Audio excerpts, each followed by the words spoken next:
The long let world, there's no reviews, right?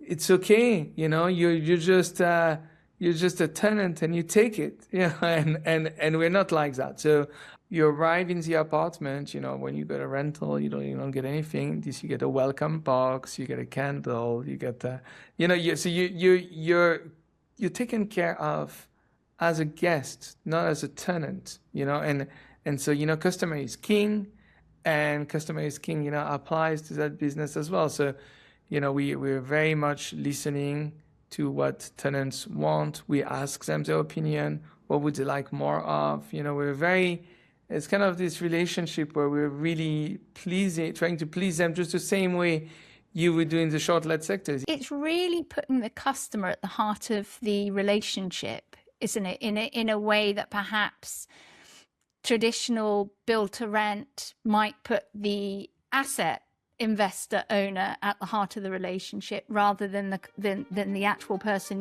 using. It's a different world because when you got a guest staying for 3 days, you can't make him wait a day. You're gonna get killed. So we come from that world of reviews, that world where you can't mess up.